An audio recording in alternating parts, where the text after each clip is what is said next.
¿Qué tal, mis estimados amigos y seguidores de esta página de asesoría y defensa jurídica para la familia?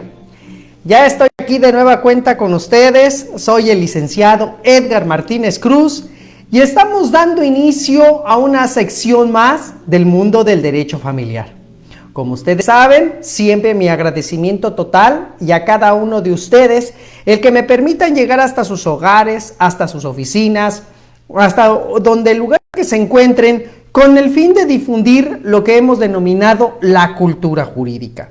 Es muy importante darla a conocer a todas las personas que a lo mejor no tienen la posibilidad de asesorarse con un abogado o de conocer ampliamente sus derechos por la simple circunstancia de que a veces se ignoran, de que a veces cuando queremos saber algo no sabemos a dónde buscar, y eso nos lleva a que tengamos dificultades en ese aspecto. De ahí la importancia de nosotros, de aquí del Lex Semper, Consejo Profesional de Abogados, y su servidor, de estar transmitiendo aquí no solamente en este canal de Facebook, sino también los invito para que me sigan en mi canal de YouTube, donde ya trataré de que estos mismos videos que ahorita se están subiendo en este instante de forma en vivo, también se suban al canal de YouTube, también para que lo puedan ver cuantas veces ustedes lo requieran. Así que por eso les agradezco infinitamente y como siempre, pues les pido por favor, ayúdenme a compartir esta transmisión, compártanla con sus amistades, compártanla con sus amigos, con sus familiares, con aquella gente conocida que en un momento dado requiera de una orientación jurídica, que es muy importante que nosotros la tengamos, porque como les he dicho, a veces por desidia, a lo mejor por no tener una oportunidad de poder acercarse a alguien que sepa, pues por esa circunstancia estamos viviendo a veces consecuencias que no deberíamos de hacerlo. Así que bueno, reitero de nueva cuenta mi agradecimiento a todos y pues vamos a empezar a hablar sobre un tema que ahorita es muy necesario que todas las personas lo conozcan. ¿Y por qué digo que es muy necesario que todas las personas lo conozcan? Porque se trata de este nuevo ordenamiento que ya se publicó desde el año 2023 y que pues claro, todavía no ha entrado en vigor en todas las entidades federativas, pero cada día se acerca más el tiempo en que se debe de buscar la manera de que este nuevo ordenamiento de verdad se aplique, porque lo que se busca en este caso es de que tanto la justicia civil como la justicia familiar, a diferencia y con también los demás ramas del derecho que ya están innovando, es necesario que la materia civil y la materia familiar también llegue a ella la famosa oralidad. Cuando hablamos de la oralidad, quiere decir que ahorita los juicios que se pretenden que se lleven a cabo de aquí en adelante, pues en realidad estén revestidos de transparencia, donde los jueces puedan en un momento dado dar a conocer sus resoluciones de forma viva, transparente, a todas las personas que en un momento dado quieran participar en un proceso de esta índole. Por ello, ahora ya se busca que los procedimientos sean más orales que por escrito. Estábamos acostumbrados a siempre que cuando íbamos a una audiencia o cuando íbamos a una comparecencia, todo se tenía que hacer por escrito. No se está eliminando la escritura, que quede claro, solamente se le está dando mayor importancia, que prevalezca más la cuestión de la oralidad, y eso hace que nosotros, los abogados principalmente, aparte de las autoridades jurisdiccionales, tengamos también que buscar la manera de prepararnos en varias artes y técnicas que no estábamos acostumbrados a llevar anteriormente. Tenemos que aprender a hablar, sobre todo, saber expresarnos adecuadamente, porque todo esto que les estoy comentando viene en este ordenamiento que les digo, ya en algunas entidades federativas ya se está aplicando, aunque no absolutamente. Sin embargo, la pionera, la entidad federativa pionera es la Ciudad de México. Y a esto me refiero del nuevo Código Nacional de Procedimientos Civiles y Familiares. este código que ya se venía mencionando desde la reforma a la Constitución en el año 2018, donde se tenía ya el deber por parte de los legisladores de expedir este código, porque ya era norma o era una orden constitucional que se tenía que realizar ese ordenamiento. Pero como siempre lo dejan al final, y por eso ahora, pues bueno, después de 2018 hasta el 2023, 5 años, fue cuando ya se expide este Código Nacional de Procedimientos Civiles y Familiares. Sin embargo, tenemos que analizar muy bien también sus artículos transitorios, que son aquellos donde van a determinar cuándo entra en vigor este nuevo ordenamiento. Entonces, en los artículos transitorios nos dice, en primer lugar, que a partir del día siguiente de su publicación, entra en vigor el Código Nacional de Procedimientos Civiles y Familiares. Ojo, esto es muy importante que lo sepamos, porque luego viene el artículo segundo transitorio, donde señala que las entidades federativas e inclusive también la federación pueden empezar a aplicar ese código, pero conforme a sus necesidades y en el momento que ellos así lo determinen. Por eso se determinó en dichos transitorios, en este caso, fueran los poderes judiciales quienes en un momento dado vieran que ya se sentían listos de las entidades federativas y de la federación, y entonces ellos le solicitaran al Congreso local o al Congreso federal la entrada en aplicación de este Código Nacional. Y así es como las entidades federativas a través del Congreso local pueden ir y emitir lo que se llama la declaratoria de entrada en vigor de este código.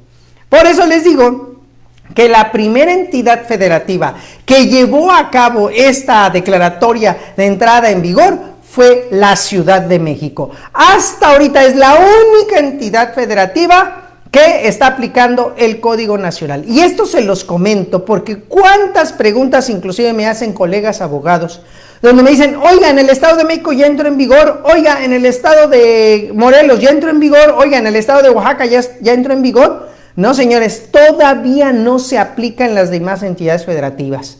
Y cuidado porque hay un plazo que señala el propio artículo segundo transitorio, que a más tardar debe de entrar en aplicación el código el 1 de abril del año 2027. Ya nos queda poco tiempo, estamos a 2 años de que entre en vigor este código en toda la República Mexicana, si así lo deciden las entidades federativas. Si no, tienen que ver la manera de que este código tenga que aplicarse. Principalmente trae muchos aspectos de carácter tecnológico, sobre todo donde tenemos que utilizar ahora la tecnología hasta para la presentación de las demandas. Eso es lo que está sucediendo inclusive ahorita en la Ciudad de México. Porque cabe señalar que la Ciudad de México también puso ciertas, ¿cómo les diré? Vamos a decir, ciertas pautas para que entre en vigor este código. Estas pautas se refieren a de que va a entrar en vigor en 3 momentos según las controversias que así lo indicó el propio Congreso local.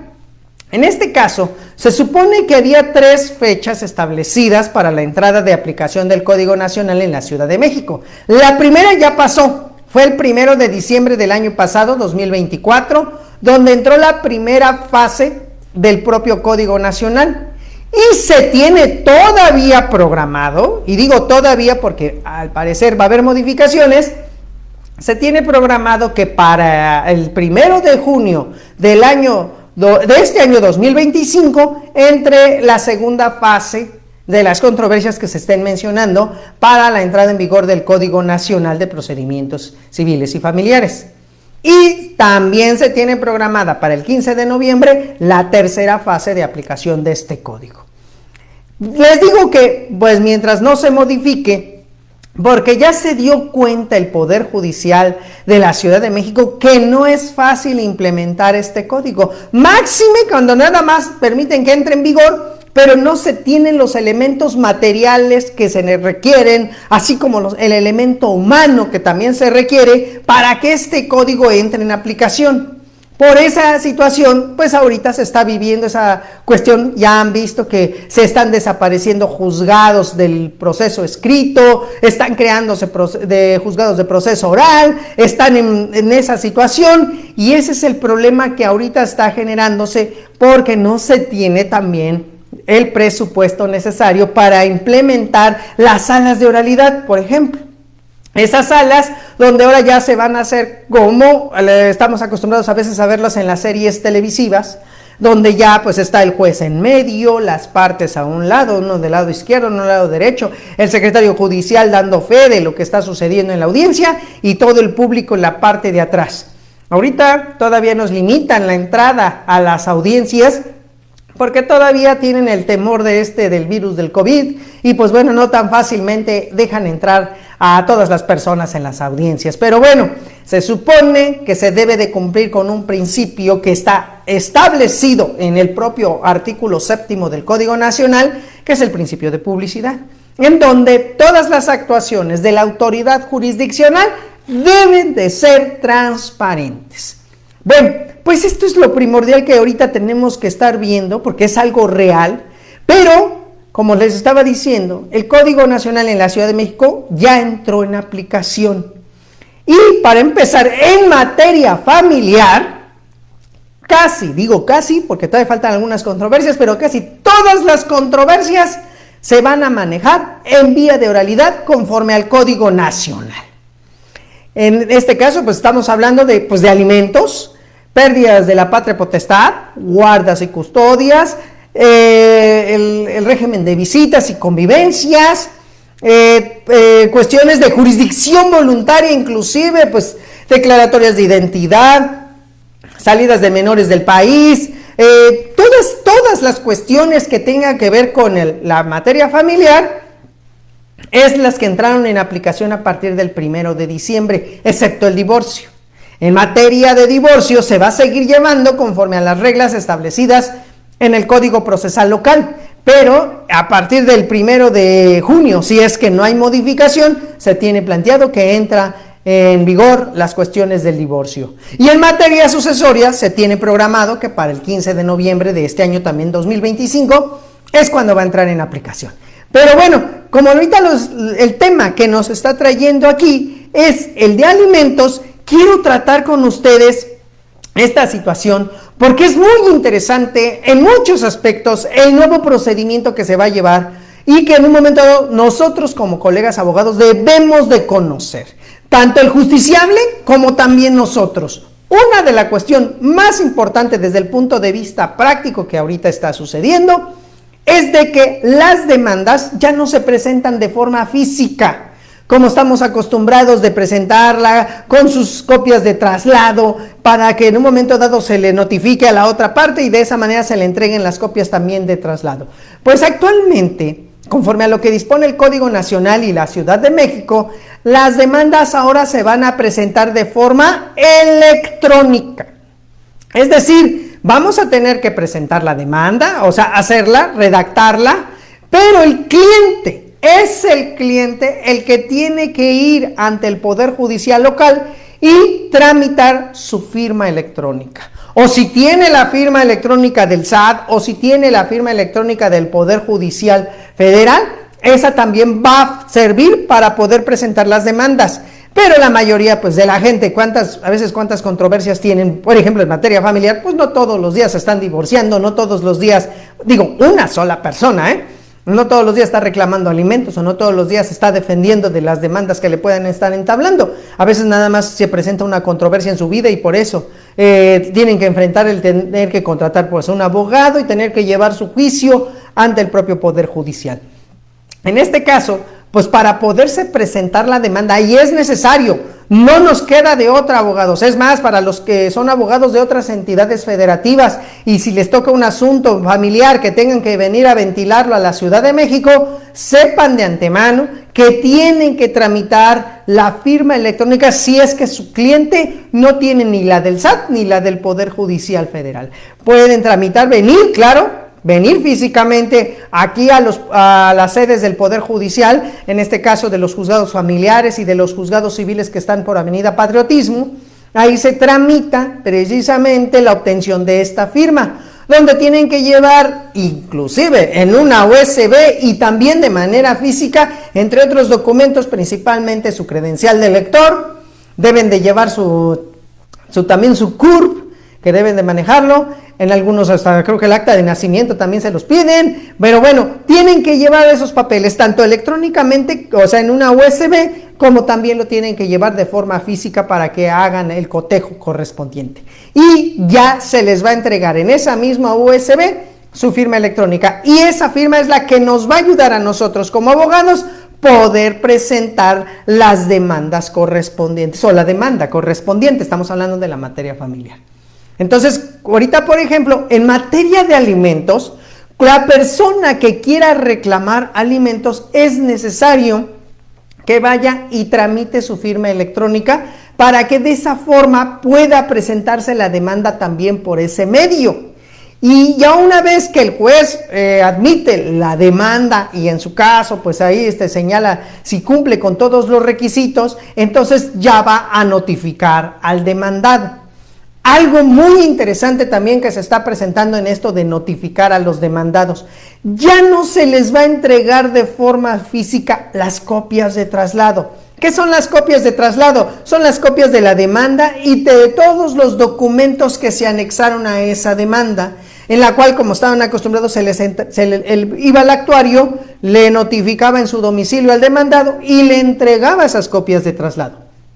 Actualmente ya no le va a entregar unas copias de traslados, sino ahora le va a entregar impresos, si es que el propio demandado en ese momento no tiene un dispositivo de lector de QR, le va a entregar un QR donde ahora el demandado tendrá que descargar de forma electrónica, a través con ese QR que les estoy diciendo, va a tener que descargar la demanda y las copias de traslado, o bueno, todos los documentos que se anexaron a la propia demanda. Y de esa manera lo que se busca es que ya no haya esto de tanto papel, ¿no? Se busca aplicar esto del famoso cero papel.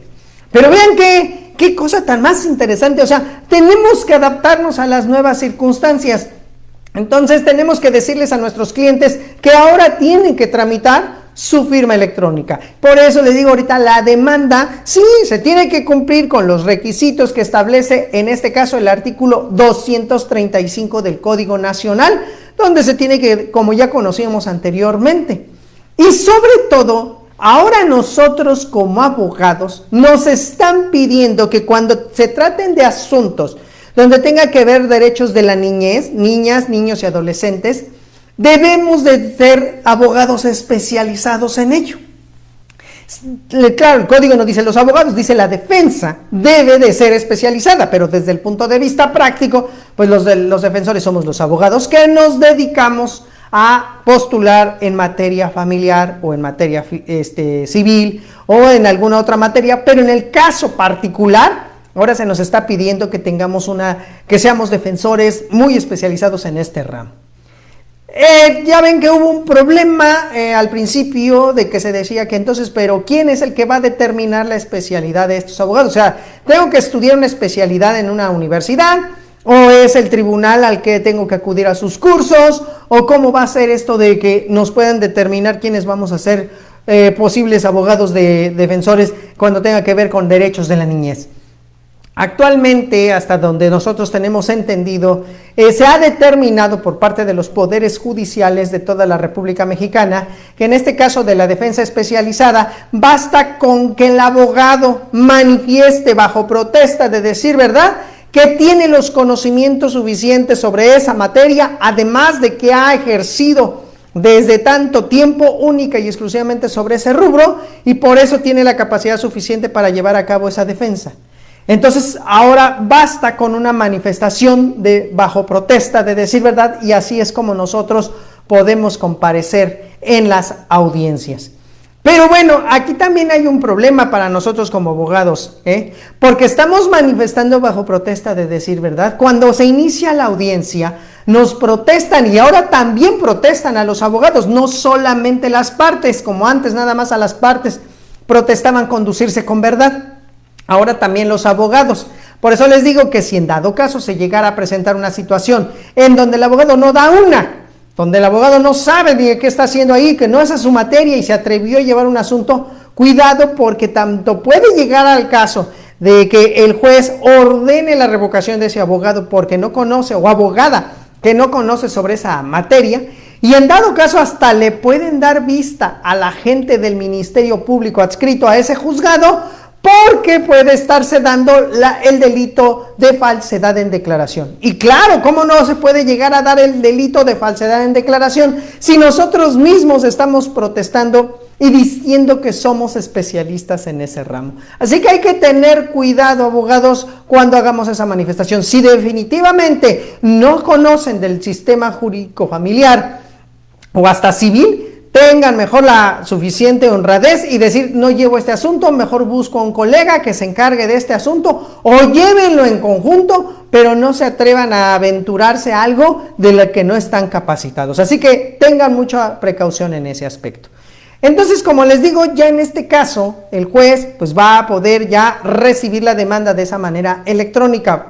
Pues vamos a hablar primero de cuando en este caso se presenta la demanda de alimentos. Como les dije, se tienen que cumplir con todos los requisitos que el artículo 235 del Código Nacional establece para estos efectos. Si la demanda cumple con todos los requisitos que establece este ordenamiento, entonces va a admitir la demanda y puede también, como siempre lo ha hecho, pero desde ese instante también puede señalar una pensión alimenticia provisional.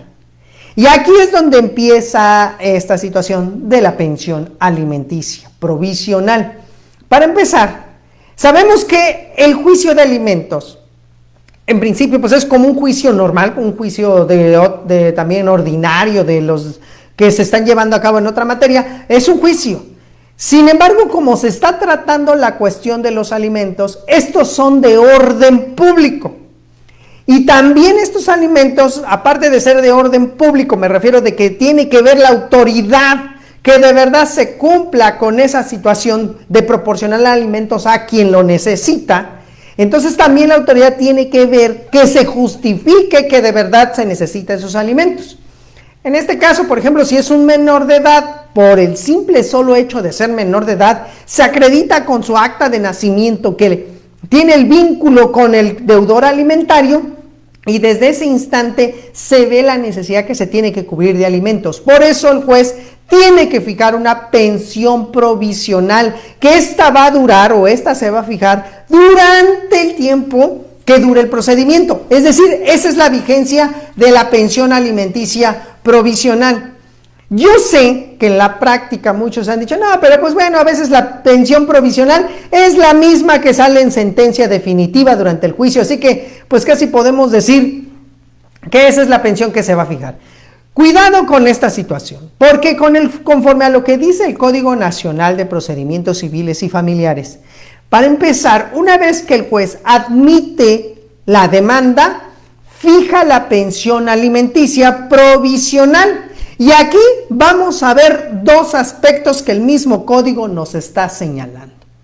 En este caso, cuando se admite la demanda, el propio código dice en el artículo 562 de este ordenamiento, en su artículo 561 dice que inmediatamente el juez girará el oficio correspondiente, determinará al admitir la demanda el descuento que se le va a hacer al deudor alimentario, y se girará de una vez los oficios a la fuente laboral, de donde en un momento dado se diga que labora esta persona, para que el representante de dicha persona, ya sea de un pagador físico o un pagador de una persona moral, pues se empiece a hacer los descuentos y en el término de 3 días le informe al juzgado qué trámite se le ha dado a esa pensión alimenticia. Inclusive lo puede obligar, que en dado caso, si está ocultando información, a que se responsabilice como solidario. Entonces, ese es en cuanto el propio deudor alimentario tiene una fuente laboral. Pero ¿qué nos encontramos ahora si el demandado no se puede determinar en qué trabaja? clásico, ¿no? O sea, el que es trabajador independiente, el que es taxista, el que es camionero, o que trabaja en la central de abastos y no tiene un sueldo como tal, sino trabaja de manera esporádica. Aquellas personas que inclusive también pues puedan dedicarse a ciertos negocios donde no necesariamente tienen que estar en un lugar físico. Entonces, en este caso, nos vamos a lo que nos dice el artículo 564. El juez, al ver que no se puede determinar de una fuente laboral dónde obtiene sus ingresos el demandado, pero como los alimentos son, ya les dije, de orden público, son necesarios, en ese momento se requieren, entonces, ¿qué es lo que hace el juez? Puede llegar a fijar más bien en salarios mínimos el pago provisional de la pensión alimenticia. Y este ordenamiento va más lejos, este artículo 564, porque dice que el juez no puede señalar como pensión alimenticia, en este caso en numerario, no puede señalar menos de un salario mínimo. Lo mínimo es un día de salario mínimo.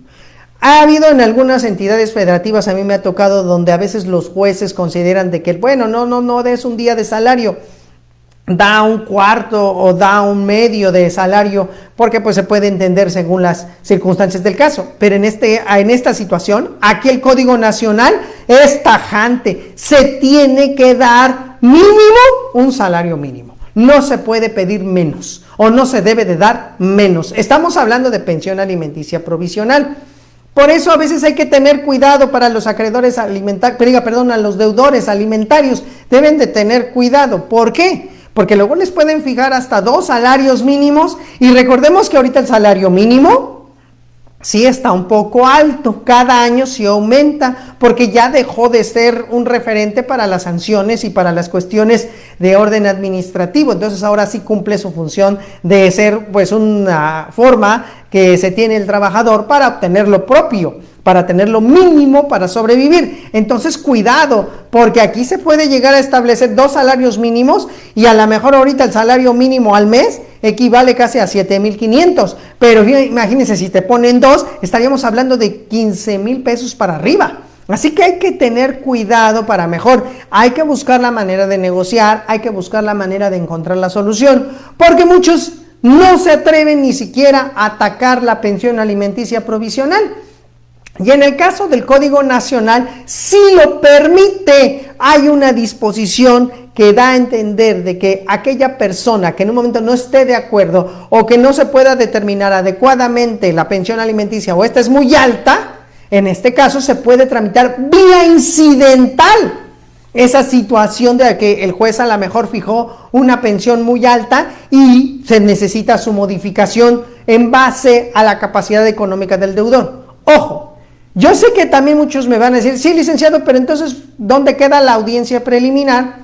Donde en la audiencia ante el juez es en su segunda fase, ahí el juez puede resolver sobre las medidas provisionales o, en su caso, adoptar unas nuevas. Sí, pero si tuviera elementos también el juez para poder hacer eso. Muchas veces el juez vuelve a confirmar la pensión provisional como la determinó en un principio, y entonces quien no ataque esa decisión, pues se va a tener que aguantar y va a tener que cumplir. Inclusive se va a tener que exponer a las sanciones que pueda llegar a tener si no cumple con esa pensión alimenticia provisional. Entonces también eso es muy importante para las personas que lo sepan, los deudores alimentarios, que deben de saber bien que en un caso, si ven que el juez fijó una pensión muy alta, o que en un momento no tomó en consideración a lo mejor también los ingresos de la madre, que si es que ella es la que presentó la demanda, o viceversa, también porque puede ser de otra manera, pues ahí se puede establecer muy claramente esta cuestión de que se pueda plantear vía incidental, aportando pruebas sobre por qué se considera que el monto es muy alto, o que a lo mejor a él no le correspondía pagar esa pensión. Pero eso ya se va a determinar según cada caso concreto. Pero vean, esto es lo que quiero que sí sepan, se puede tramitar vía incidental y lo permite el propio Código Nacional de Procedimientos. Entonces esto es muy importante, porque les digo, si es por descuento, pues bueno, que casi la mayoría de los jueces, estoy hablando de la Ciudad de México, ¿no?, establecen un porcentaje de entre un 15 y un 20% por acreedor alimentario. Yo sé que en otras entidades federativas se fija otras cantidades diversas, pero bueno, u otros porcentajes diversos, pero la tradición aquí en la Ciudad de México así lo ha manejado. Y hablo de la Ciudad de México porque, como les dije desde un principio, el Código Nacional ya se está aplicando en la Ciudad de México. Entonces vean cómo en ese momento el juez, al momento de admitir la demanda, fija la pensión alimenticia provisional, pero va un poquito más lejos todavía, porque le ordena el Código Nacional al juez que al momento de admitir la demanda debe de señalar un trabajador social. Fíjense lo que dice el artículo del Código Nacional, donde dice el juez, en este caso es el artículo 566 del Código Nacional, se me estaba pasando, 566, donde le está diciendo al juez que al momento de admitir la demanda, ¿sí?, al momento debe de nombrar un trabajador social para que este trabajador social inmediatamente se dé a la tarea de hacer un estudio socioeconómico a las partes, para poder estar en aptitud el juez de señalar pues cuál va a ser la capacidad económica de ellos y así fijar una pensión alimenticia más justa. Esto es algo novedoso, porque recordemos que en el caso con las leyes anteriores, de los códigos anteriores, no se revestía esta situación de que se girara un oficio a un trabajador social para que se hiciera un estudio socioeconómico. Es más, este estudio socioeconómico se daba si las partes lo ofrecían durante el juicio, mas no era una obligación por parte del juzgado, excepto en el Estado de México, donde ahí sí se ordena por parte del propio Código Civil de la entidad federativa y del Código de Procedimientos Local, que se tiene que hacer dos pruebas periciales muy importantes de oficio para que en un momento el juez resuelva muy bien en materia de derecho de niños, niñas y adolescentes, y es precisamente la prueba pericial en trabajo social y la prueba pericial en psicología. Pero estas pruebas se señalaban hasta la audiencia, cuando ya venía lo que allá en el Estado de México se llama la audiencia inicial. Ahí, si el juez, al admitir las pruebas a las partes, consideraba que era necesario también estas dos pruebas que les estoy diciendo, tenía el deber el juez de señalar un perito de los que tienen el tribunal en materia de trabajo social y en materia de psicología para que se hiciera ese estudio correspondiente. Pero hasta eso servía, pero hasta la sentencia, porque es una prueba oficiosa, porque todavía se sigue aplicando, que es hasta la sentencia. Pero el Código Nacional no se va a esperar hasta la sentencia, según aquí lo que ordena este artículo 566. Tiene necesariamente que girarse un oficio a la unidad de peritos para que se nombre ese trabajador social. Y así, de esa manera, se rinde ese dictamen. ¿Saben en qué momento? En la primera audiencia, la que se llama la audiencia preliminar en materia familiar. Por eso es muy importante que conozcamos bien estas disposiciones, porque hay ciertos cambios que en su caso nosotros tenemos que estar bien versados. Ya les dije, nosotros ahora vamos a demostrar que somos especialistas en materia de niñas, niños y adolescentes. Entonces, si tenemos que demostrar eso, ya no podemos dejarlo todo nada más a lo que diga la ley y que lo siga el juez como rector del procedimiento. También nosotros tenemos que estar listos para saber cómo hacer valer estos derechos y conocerlos. Y en su caso, si el juez es omiso en señalar a lo mejor un perito para el estudio de trabajo social, pues de esa manera nosotros podemos irlo a exigir si todavía estamos en la parte escrita o nos vamos a la parte oral, porque como les digo, no todo es oral, no se imaginen que todo va a ser oral, sino que también va a haber una parte escrita, y esa parte escrita es donde todavía pues se va a tener que hacer conforme a las reglas anteriores. Por ejemplo, la parte escrita se va a componer de la demanda, de la contestación a la demanda, de la reconvención, de la contestación a la reconvención y también del desahogo de la vista con las excepciones y defensas que haya planteado el demandado.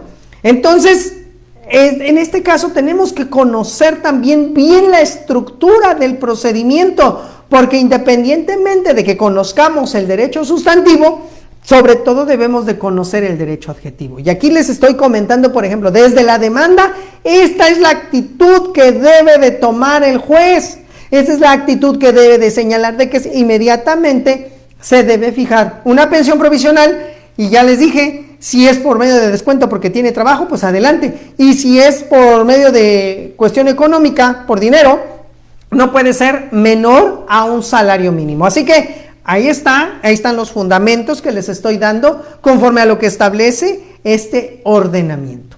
Ahora bien, una vez que ya se le notificó al demandado, contestó la demanda, el juez fija una fecha de audiencia.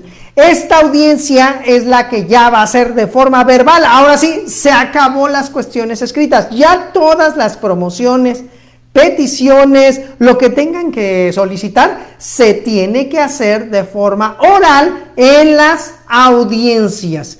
Nada ya se puede hacer por escrito. Entonces, en la primera audiencia que se fija para la materia familiar es la preliminar, así se denomina, y esta audiencia preliminar a su vez se va a dividir en dos grandes subfases. Primera subfase va a ser junta previa con el secretario. Y una vez que concluye esa junta previa con el secretario, entonces ahora sí, ya nos vamos a la audiencia ante el propio juez. ¿Por qué una cosa es con el secretario y por qué otra cosa con el juez? Es que el secretario viene siendo como quien prepara el camino para el juez. Todo lo que va a suceder en la junta previa con el secretario, en cierta manera nada más se va a reproducir ante el propio juez y el juez va a tomar las decisiones correspondientes. El secretario no toma decisiones, no toma resoluciones, solamente cumple con llevar a cabo las etapas en los términos que le indica el propio Código Nacional. La primera subfase que tiene que desahogar el secretario cuando estamos en la junta previa, vamos a hablar de la junta previa. Lo primero que tiene que haber es un cruce de información y de pruebas. Fíjense aquí, esto es algo muy interesante, o sea que todavía en esta subfase, todavía pueden llegar las partes y digamos perfeccionar a lo mejor su demanda y a lo mejor aportar otra prueba que no hicieron a lo mejor en un principio. Esto de verdad ocurre. Yo en los cursos que imparto, cuando les doy esta explicación, me dicen, ¿y cómo sería eso? ¿Cómo es posible de que pueda haber ese cruce de información e intercambio de pruebas? Pues sí, puede suceder, por ejemplo, en una materia de alimentos, donde la acreedora demanda al deudor, el deudor contesta la demanda diciendo que no solamente él tiene la obligación, sino también la progenitora tiene la obligación de cumplir, porque se tiene que señalar que los alimentos son proporcionales. Llegamos a la junta previa con el secretario y nos puede llegar, y a mí me ha pasado que de repente llega el demandado y dice, es que además de lo que ya dije en mi contestación de demanda, en este momento como cruce de información le hago saber a la señora que yo tengo otros 2 acreedores alimentarios por otro lado. Y aquí está, aporto esta prueba, aquí están sus actas de nacimiento, donde se puede corroborar que son mis hijos porque tienen mi apellido y yo los reconocí como tales. Entonces, ahí, pues dice uno, pues espérate, pero eso lo debiste de haber hecho en la contestación de la demanda. Sin embargo, en la situación como lo está señalando el propio código, es de que se permite que todavía en ese momento, pues se incorporen alguna información y algunos datos, así como también algunas pruebas que sean necesarios para fortalecer la propia demanda o la contestación de la demanda. Esto es así porque en cierta manera se aplica lo que dispone el artículo 7º, fracción 12 del Código Nacional de Procedimientos Civiles y Familiares, se refiere al principio de litis abierta. Un principio que ya lo veníamos ocupando, que ya lo veníamos manejando, solamente que ahora sí se le dio un nombre y está regulado en el propio Código Nacional. Este principio de litis abierta consiste en que el juez puede hacer, no solamente se debe delimitar a lo que se diga en la demanda y en la contestación de la demanda, sino también de las circunstancias que se vayan presentando durante el juicio, en donde puedan surgir hechos que puedan ser constitutivos, modificativos o extintivos de derecho y que estén debidamente probados para poder llegar a determinar que en efecto se modificó la litis. Esto para que se los pongo también de ejemplo, clásico que se nos presenta a veces en los tribunales cuando iniciamos un juicio los abogados, es de que empezamos la demanda cuando es todavía menor de edad el acreedor alimentario, tiene 16, tiene 17 años, sin embargo las partes están más enfrascadas en su conflicto que se va retrasando y se va retrasando y se va retrasando el juicio. ¿Y qué sucede? Que cuando ya llegamos a darnos cuenta, es que el muchacho ya adquiere la mayoría de edad, tiene los 18 años. Y lógico que cambia la litis, cambia la forma en que se venía manejando el pleito en un principio. ¿Por qué? Recordemos que cuando se es menor de edad, se le aplica la presunción de que el que necesita alimentos, basta que los pida y por eso se le otorgan. Cuando es menor de edad, basta con que diga soy menor de edad, necesito alimentos, no importa si estudia, no importa si ayuda o no ayuda en las labores del hogar, etcétera. Él es menor de edad y necesita alimentos. Se aplica esa presunción legal. Pero cuando ya eres mayor de edad, esa presunción legal deja de existir. Y entonces ahora sí tiene el acreedor alimentario que demostrar que necesita esos alimentos. Porque ya eres mayor de edad. Se supone que ya tú puedes ser ahora sí que autosuficiente. Pero a lo mejor, ¿qué tal si el muchacho sigue estudiando, está preparándose, trae buenas notas, no puede dedicarse a trabajar porque necesita terminar esa carrera para poder llegar a ser un profesionista y así dedicarse a esto? Entonces, ¿qué sucede? Que tiene que alargarse todavía el pago de esa pensión. Sin embargo, el propio muchacho que antes era menor de edad y ahora es mayor de edad, ahora tiene que demostrar que él sigue requiriendo los alimentos. Por eso les digo que este es del principio de litis abierta, porque aquí, cuando empezó la demanda era menor de edad, cuando ya se está avanzando a la mitad del juicio, a lo mejor ya adquiere la mayoría de edad. Y lo primero que ordena el juez cuando un muchacho llega a la mayoría de edad es si ese muchacho se le notifique para que diga si acepta o no en sus términos la demanda que planteó su representante legal cuando era menor de edad. Y así es como en un momento dado se van adaptando las circunstancias. Este es un principio que les digo que debe de valorarse. Entonces, pues por eso les digo que se lleva a cabo este cruce de información. El secretario trata todavía en esta junta de conciliarlos. Si se llega a una conciliación, qué bueno, pero no lo resuelve el secretario, tiene que pasarlo con el juez. Si no, continúa con los acuerdos sobre hechos no controvertidos, luego los acuerdos probatorios y así concluye la junta anticipada. Cuando ya nos vamos con el juez, ahora sí nos vamos a la audiencia. ¿Por qué se tiene que llegar con el juez si ya lo trabajamos con el secretario? ¿Por qué no lo podemos nomás resolver con el propio secretario?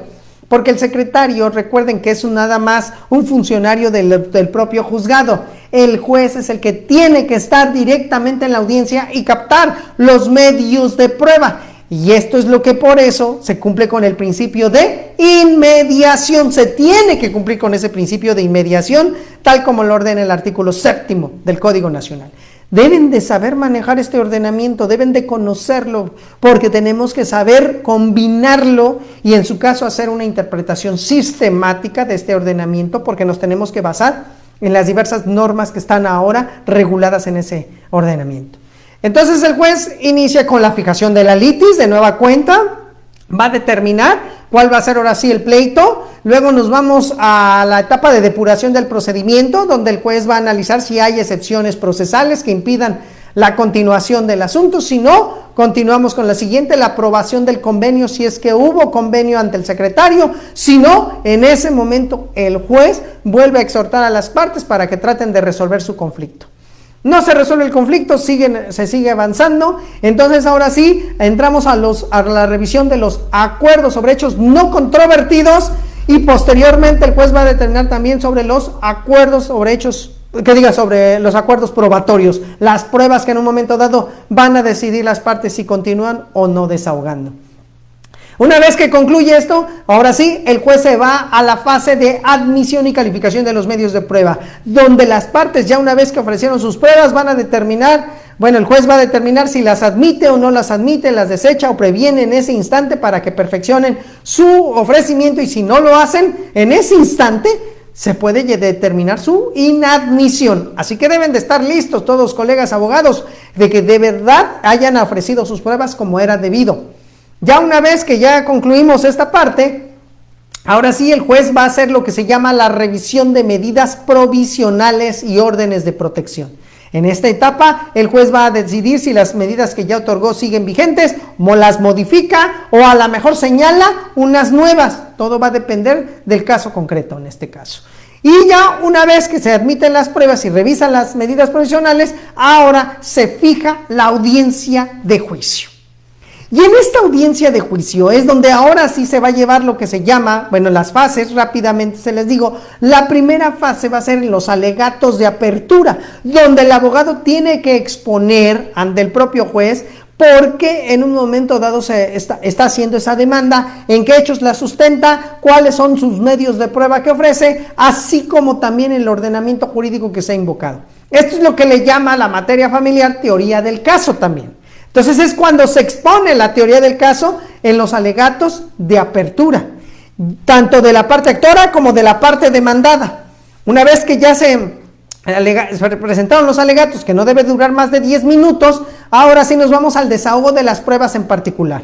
Ya hablaré después en otra transmisión sobre las pruebas que en un momento dado también son novedosas en la regulación que hace el Código Nacional, sobre todo la famosa declaración de parte. Una prueba que no existía anteriormente, la conocíamos en cierta manera, pero no sabíamos cómo desahogarla. Pues bien, el Código Nacional ya nos da la solución a ese aspecto y ténganlo por seguro que es una prueba novedosa que nos puede ayudar muchísimo. Después, pues ya que les digo, se desahoga la prueba de declaración de parte, la testimonial, la pericial, la de inspección, todas las pruebas que se hayan ofrecido para que ya posteriormente, una vez que se concluye el desahogo, pasamos a la siguiente subfase, que es ahora la de alegatos de clausura, en donde ya se tiene que exponer que según lo que ya se desahogó de pruebas, que ahora ya forman parte del proceso, cuáles son las que van a sustentar las pretensiones de las partes. Y así una vez que ya terminan de exponer los abogados, porque somos los abogados los que tenemos que exponer los alegatos de clausura, entonces el juez procede a dictar sentencia.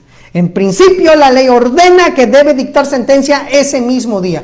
Si en dado caso fuera muy voluminoso el asunto, que necesitaría mayor estudio, mayor profundización, entonces se le puede dar un término de 15 días al juez para que cite otra vez a las partes y escuche el fallo correspondiente. Así que vean cómo, digo, muy rápido les hice la exposición de este tipo de juicios con respecto, en este caso, exclusivamente a los alimentos. Les di más o menos las novedades que señala. Otra novedad nada más que antes de que vaya yo a las preguntas que ya me pueden estar formulando, una novedad también que se tiene es que ahora, ¿quién va a ser el juez competente para conocer de un juicio de alimentos? Pues el propio Código Nacional nos lo señala, que en este caso el artículo 89, fracción 15ª, señala que va a ser a elección del propio actor el decidir que el juez que sea competente sea del domicilio del deudor alimentario o el domicilio del que es el propio acreedor alimentario. Así que va a tener esa opción el propio actor de decidir quién va a ser el juez competente. Porque, por ejemplo, en la Ciudad de México ya vivíamos esa misma cuestión, pero, por ejemplo, en el Estado de México nos dice claramente que nada más debe de ser juez competente el del domicilio del acreedor alimentario. Donde vive el acreedor alimentario y ahí ejerza jurisdicción un juez, ese es el que va a tener que conocer del asunto. Pero ahora ya nos da la posibilidad de que el propio actor elija a qué juez quiere, si el del domicilio del demandado o el del domicilio donde él vive, y así de esa manera se pueda manejar este asunto. Hay mucho que hablar sobre el Código Nacional de Procedimientos Civiles y Familiares. La verdad, disculpen que lo diga así, pero esto fue una embarradita nada más para que ustedes tengan una idea. Aquí es necesario que ustedes conozcan más a profundidad este ordenamiento, revísenlo, estudienlo, analícenlo, compárenlo sobre todo. Muchas de las disposiciones que tiene ya se venían aplicando, por ejemplo, en la Ciudad de México, ya lo veníamos aplicando también en el Estado de México con la oralidad. Algunos otros estados de la República, como Michoacán, como Morelos, también ya estaban ejerciendo esta situación. Algunos códigos todavía, bueno, de las entidades federativas todavía siguen con su cuestión tradicional, pero hay que adaptarse, abogados. Los que estamos en otros estados de la República debemos de compartir ya nuestras experiencias. Por ejemplo, yo ahorita estoy aquí en el estado de Oaxaca y yo ya les estoy compartiendo las experiencias aquí a los colegas abogados, porque es importante que les hagamos llegar lo que nosotros ya hemos experimentado para que si ellos tienen otras ideas u otra forma de resolver los asuntos, o otra forma de desahogar las audiencias, adelante. Esto es lo bonito del derecho, hace que se enriquezca todo en beneficio de todos. Muy bien, pues voy a proceder a contestar ya algunas, les digo, saludos y algunas cuestiones que ya me están realizando. A ver, aquí tengo a Moisés Salgado Solís, que también invita a otra persona para que esté aquí con nosotros. Carlos Reyes, buenas noches, saludos maestro Edgar, muchísimas gracias Carlos, saludos. Araceli Sánchez, buenas noches, saludos maestro Edgar, gracias, saludos Araceli. Ley Huerta, buenas noches, Lick Edgar, saludos desde Oaxaca, de Juárez, Oaxaca, gracias paisano, aquí estamos también en Oaxaca, nada más que yo estoy aquí en Ocotlán, de este lado. Alex Sea dice, saludos maestro Edgar, gracias, saludos también. Alberto Ramón Escobar Elorza, agradecido, distinguido licenciado por el tiempo para compartir gran experiencia, les agradezco mucho de verdad, al contrario, ya lo he dicho que el derecho debe de ser compartido, ya no podemos ser egoístas como en el pasado, si nosotros no nos ayudamos a nosotros mismos, pues entonces ¿quién nos va a ayudar, colegas? Hay que quitarnos esa mentalidad de antaño que antes tal vez funcionaba, pero ahora ya no, al contrario, debemos de buscar que estas normas que están por empezar a aplicarse funcionen en realidad, que se cumpla ese compromiso de la oralidad. El saludo de Mini Rodríguez también nos saluda desde Hidalgo, licenciada, gracias, usted también una gran seguidora. Dice Araceli Sánchez, una pregunta maestro, ahorita comentó que ya la demanda va a ser de forma electrónica, que también las copias de traslado, sin embargo la fracción 11ª establece que las copias de traslado, demanda y anexos se pueden exhibir de forma electrónica o física. Estoy de acuerdo contigo, pero ahorita la implementación que lo ha manejado el Código Nacional, bueno, en el caso de la Ciudad de México, te lo piden que sea electrónico, porque así lo están estableciendo dentro de sus propios criterios, como por ejemplo de lo que establece el Consejo de la Judicatura, que ahorita ya se va a modificar esa figura jurídica, pero en este caso también, hasta todavía dice que se puede presentar de forma física la demanda, pero no te lo permite. O sea, el tribunal ya implementó la cuestión electrónica y hasta pues te dice que es más fácil, que tiene que ser más dinámico, porque ahora ya no te tienes que formar, sino que ahora y también ya no te vas a gastar en papeleo, basta con que tú lo escanees, lo subas a un archivo PDF y así de esa manera se le va a notificar a la otra parte. Entonces, pues sí, hay que tomarlo nada más en consideración de que hay cosas que no se toman tan bien como debe de ser, como lo indica la ley. Dice Araceli Sánchez, dice, en cualquier momento se podrá modificar la pensión provisional o únicamente en la audiencia preliminar. En principio, Araceli, solamente se puede modificar en la audiencia preliminar. Pero te acuerdas que comenté hace rato que también hay la posibilidad de que cuando no se tenga bien cómo se fijó la pensión alimenticia, o sea que el juez nada más se basó en un criterio muy subjetivo para fijarla, y de aquí a que te esperes a la audiencia preliminar, pues puede pasar un buen rato. Entonces puedes iniciar vía incidental una modificación de esa pensión alimenticia, e inclusive, vuelvo a insistir, puedes ofrecer pruebas. ¿Qué tal si a lo mejor el deudor alimentario es mayor de edad y todavía demanda alimentos y a lo mejor ni siquiera está estudiando de manera regular? O a lo mejor también tiene a su mamá y su mamá pues tiene las mejores posibilidades económicas para pagar la colegiatura del muchacho. Entonces se puede iniciar un incidente de modificación de la pensión provisional porque a lo mejor la que se colocó era muy alta o a lo mejor no tiene las mismas posibilidades el deudor alimentario de cubrir esa cantidad que estableció el juez. Por eso se puede basar también en la vía incidental.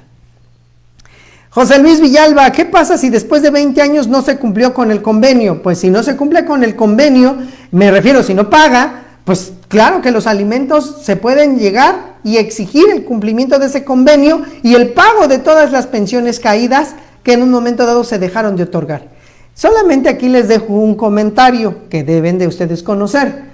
Cuidado, porque una cosa es que los alimentos como derecho son imprescriptibles y otra cosa es que las pensiones alimenticias que ya fueron decretadas, estas sí pueden llegar a prescribir. ¿Por qué? Porque ya se fijaron, ya es cantidad líquida, ya es cantidad exigible y aún así el propio acreedor no va y los cobra. Entonces cuidado, porque entonces puede dar origen a una prescripción, pero de las pensiones caídas, no del derecho de alimentos, que no hay que confundirlo. Moisés Salgado Solís, ese estudio deberá estar anexado ya en la audiencia preliminar, importante y muy buena modificación. En efecto, por eso el juez, al momento de admitir la demanda, inmediatamente ordena que se gire un oficio a un trabajador social del propio tribunal para que haga ese estudio socioeconómico y así, el día de la audiencia preliminar, en la fase correspondiente de revisión oficiosa de las medidas provisionales, ahí puede llegar a determinar si sigue conservando esa misma pensión que se fijó provisional, o hasta se puede llegar a modificar en el sentido de ponerle más o ponerle menos. Así que cuidado, ahora sí, hay que tener una revisión exhaustiva de todo ello. Marian Durán dice, buenas noches, licenciado Edgar Martínez Cruz, gracias, saludos también, Marian. Maricruz García también nos saluda desde Querétaro, muchísimas gracias. Nos vuelve a decir Alberto Ramón, dice, el deudor, al llegar el trabajador social al domicilio, negó el acceso y argumentó que es casa de sus padres y no de él. Fíjense muy bien, una cosa es que diga que es casa de sus padres, pero otra cosa es muy distinta a que se cumpla con lo que dice el juez. En este caso, el perito va a tener las facultades que el juez también le otorgue para entrar a los domicilios, porque si no, tampoco no tiene razón de ser que se haga ese estudio socioeconómico. El juez va a ordenar que en un momento dado, cuando se proporcione el domicilio, porque tiene que proporcionar las partes su domicilio, y les va a ordenar que tienen que permitir el acceso a los peritos. De lo contrario, pues pueden ganarse una multota, y en su caso, pues puede llegar hasta un apercibimiento en el sentido de que se van a tener por ciertos los hechos de su parte contraria. Así que es mejor desahogar esa prueba pericial. Rafael May dice, saludos desde Villahermosa, Tabasco, muchísimas gracias, saludos a Villahermosa. Misael Salinas, buenas noches, maestro, gracias, saludos. Gabriel Quiroz también nos saluda desde Veracruz, gracias. Rosalino Sánchez también desde Jalapa, Veracruz nos saluda. SP Elvis nos saluda desde Puebla, gracias, saludos. La licenciada Saraí Silva, gracias por compartir sus valiosos conocimientos, saludos desde San Luis Potosí, gracias, licenciada. Huicha Méndez nos dice, buenas noches, licenciado, si el juez desecha un video de importancia donde involucra a un menor, para perfeccionar la prueba, ¿se puede solicitar en ese momento el peritaje del video? Gracias. Miren, aquí algo muy importante que nosotros debemos de saber. Cuando tú ofrezcas una pericial de videograbación, si es que en este momento ese video lo sacaste de un dispositivo electrónico, como puede ser un celular siempre, clásico, que es donde más se obtienen, en realidad, para que esa prueba pueda ser válida, o para que pueda tener valor probatorio pleno más bien, se tiene que ofrecer también el aparato y se tiene que ordenar una pericial tanto en audio como también del aparato mismo en razones de tecnología para que se determine que ese audio o que ese video salió de ese aparato, porque si no sigue siendo un indicio y no te va a ayudar de mucho. Así que esa es la manera en realidad como se deberían de hacer las cosas. Lo único que te va a llevar el que tú exhibas un video en USB y que se reproduzca es que, pues bueno, sea un indicio nada más para ver que pudo haber sucedido ese hecho, pero no es suficiente. En este caso, Eduardo López Miranda, Dudalic refiere que los postulantes debemos, bajo protesta de decir verdad, que es conocedor de la materia con más de años de postular, decidió que no están preparados, realmente desconozco si se le solicitó comprobar y expedido por quien es especializado. De antemano un saludo. Bueno, aquí me estás diciendo de un asunto de una persona que dijo que tenía 20 años de experiencia en postular. Bueno, es que no solamente debe decir que no solamente debe decir que tiene más de 20 años, sino que debe de mencionar, y creíble que se ha dedicado a la materia familiar, a la materia de niñas, niños y adolescentes, que hasta ha manejado tantos asuntos, y si es posible acompañar copias de todos los cursos o especializaciones que haya tomado sobre esa materia. Así, de esa manera también le puede ayudar, pero si no, se tiene que manifestar de forma creíble. No basta con que se diga, pues llevo más de 20 años postulando a la materia familiar. Bueno, llevas más de 20 años, ¿y qué has obtenido de esos 20 años? Pues llevo más de 20 años, me he especializado mucho en menores, porque he manejado muchos juicios sobre alimentos, guardia y custodia, régimen de visitas y convivencias, y por esa circunstancia me siento con la posibilidad de desempeñar esta postulancia. Y punto. Pero también no nomás así decirlo por decir. Bueno, espero que así haya sido. Ponceano Chávez, buenas noches, saludos, licenciado Edgar, gracias, saludos. Mini Rodríguez nos dice, cuando el acreedor alimentario ya es mayor de edad, está por terminar sus estudios universitarios y quiere estudiar la maestría, ¿qué puede hacer? Bueno, a ver, vamos por partes aquí, fíjense, muy bien. Recuerden que los alimentos se otorgan para que una persona se pueda desempeñar en una arte, profesión, carrera, lo que quiera, y por eso pueda sobrevivir. Aquí hay varios criterios que ha habido en esta materia, de cuando son mayores de edad, y todavía dice, quiero estudiar un posgrado. Es que para el trabajo para el que voy, me piden un posgrado. Bueno, vamos a analizar cada caso en particular. No es lo mismo un actor donde los deudores alimentarios tienen una capacidad económica normal, digamos, o muy baja, a una persona que tiene una capacidad económica súper alta, ¿no? O sea, la clase alta. Entonces, si el progenitor tiene la posibilidad de otorgar todavía eso, lo necesario para que estudie hasta una maestría el muchachito, pues ahí sí se le puede exigir que cumpla con esa obligación, porque pues es el nivel de vida que se le ha venido dando. Pero si es un muchacho de clase media, clase baja, donde en cierta manera, pues con una maestría, pues sí, pero ese ya sería para él un lujo. Entonces aquí en este caso tendría que basarse en lo básico, que es la licenciatura, y ya si tú quieres estudiar tu maestría, pues vas a tener que hacerlo con tus propios recursos. Creo que no tenemos que sacrificar tanto a los acreedores, a los deudores, perdón, alimentarios, si son más los padres. Los padres tienen la obligación de cumplir, sí, y si están cumpliendo, adelante, pero ya más allá, según las circunstancias del caso, es cuando se va a poder determinar si sí o no. Demi Estefanía nos manda saludos también, gracias. Pablo Isael González dice, ahí no aplica ya para una maestría, los alimentos son para universitarios que quieren prepararse para ejercer una profesión, para una maestría ya tienen la preparación. Bueno, ya ven, opiniones van y opiniones vienen.